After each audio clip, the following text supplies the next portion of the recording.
Wow, it's good to be back again with you, Wendy. Good to be back with you. Yeah, we're here today to talk about reflexes, basically primitive reflexes. And I'm Janet Oliver with Plan for Learning and Living in Minneapolis. And Wendy Nelson is from Seattle, and she's from Sense Enabled there.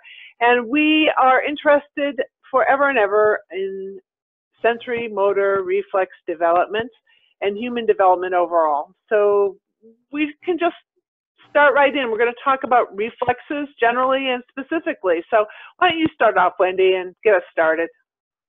Okay, well, I think most people think that they know all about reflexes because they studied them in science class, health class in high school.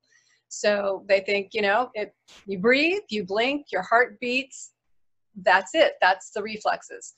And there is so much more to it than that. They also get us born. They get us upright in gravity. They help us to eat. They help us to run away from danger. They help us to do so many different things that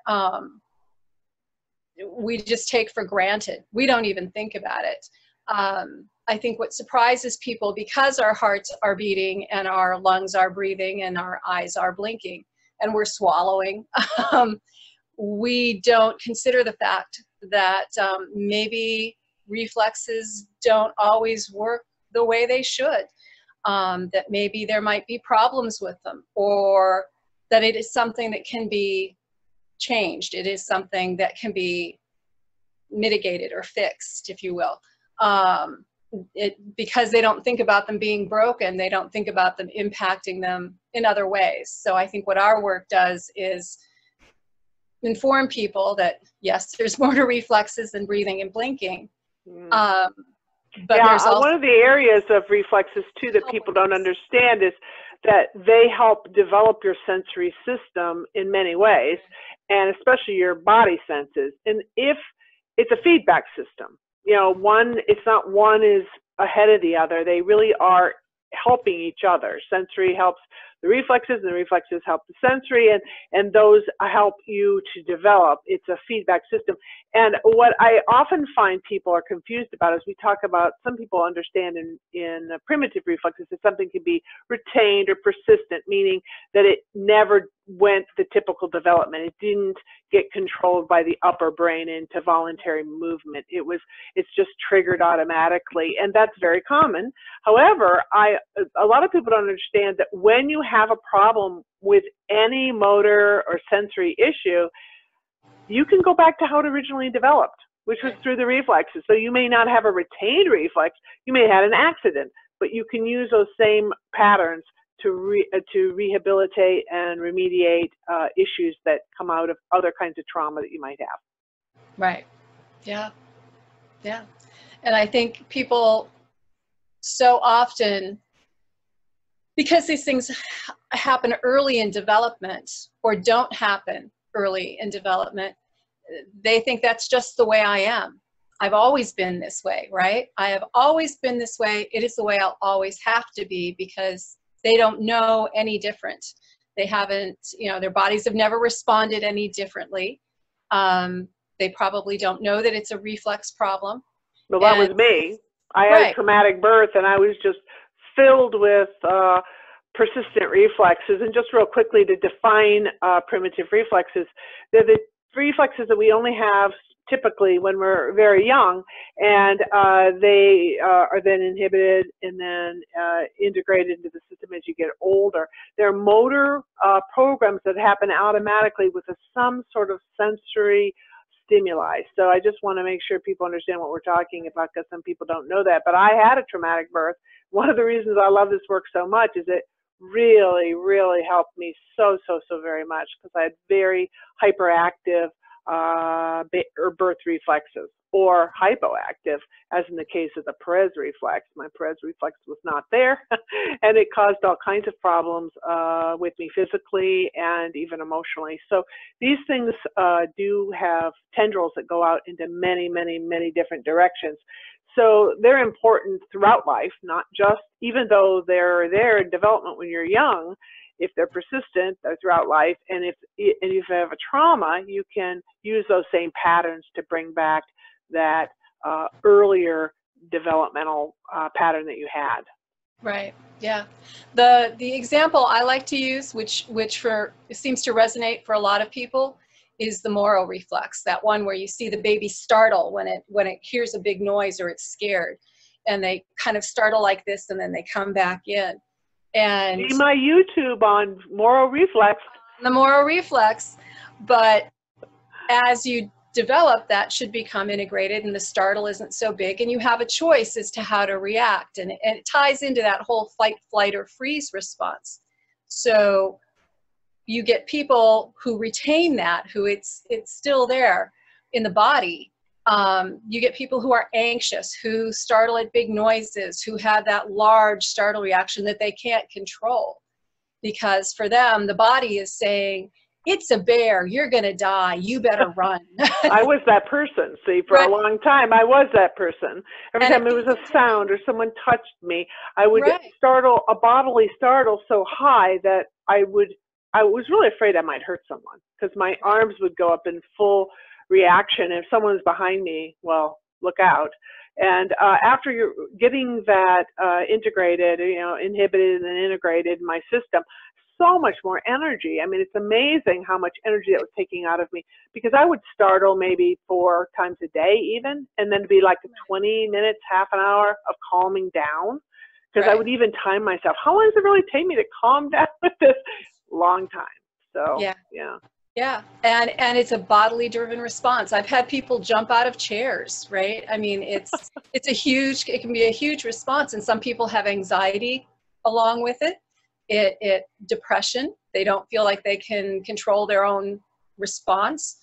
And once the pattern is in the lower brain the way it should be, and it goes to the upper brain, and they've got that choice, then you can take a look at something and go, oh, well, it's a spider, and I can kill it. I can take it outside, or I can choose to ignore it.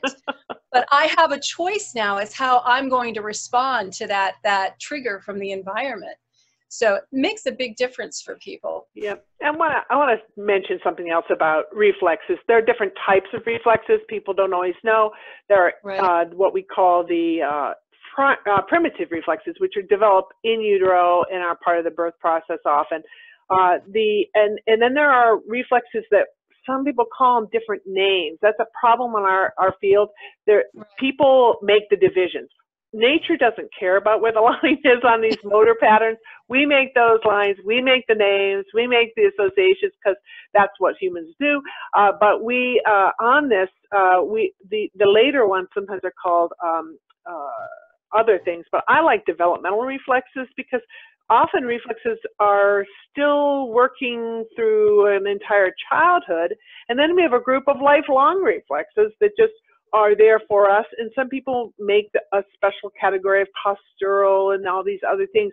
And I think it's pretty confusing right now. I'm hoping it's going to work its way out in understanding, but people sometimes argue with each other. But I just want everyone to remember that these lines are human made and these names are human assigned, and they were first observed only like 120, 30 years ago. Like, this has not been an old study of how humans respond to things. So it's a newer field. The words, we named a lot of things, like Moro is named after Ernest Moro, one of the early physicians who was studying these reflexes, and that is been going on for a long, long time. But what is your, Wendy, we've got about another 2 minutes. I'd like to have you talk about, you talked about Moro reflex. What's one of the more unusual reflexes that you have run into that you like to talk about? I think probably the parachute reflex. I had a family come to me. They were referred by a vision therapist who had been referred by a pediatrician after they had seen a neurologist, because this little guy did not catch himself when he fell. He would just fall over in a piece. Like there was no bringing his hands up. There was no catching himself. And of course, he's 7 years old and he's active. And so now we're concerned about concussions and stitches and head injury. And they contacted me because the vision therapist thought it might be a reflex. And it was the parachute reflex, which is that reflex that comes in around 3 to 6 months, and you tilt a baby down and the hands come up in practice for catching yourself when you fall. When yeah, you start well, it's a lifelong reflex. If you don't have a parachute reflex, you're going to fall flat on your face. Yeah.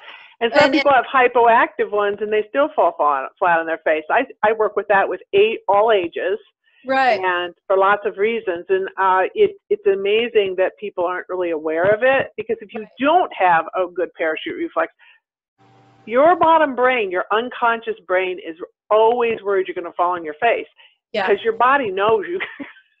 Even if you don't know it in the upper brain, your body knows it. No, and his little body was so rigid because he was always, I mean, he was very, very rigid because he was always holding himself very tightly, very strong to kind of guard against that fall, to not. Because subconsciously, his body, his lower brain that takes care of safety, knew that if he fell, he'd fall down in his face.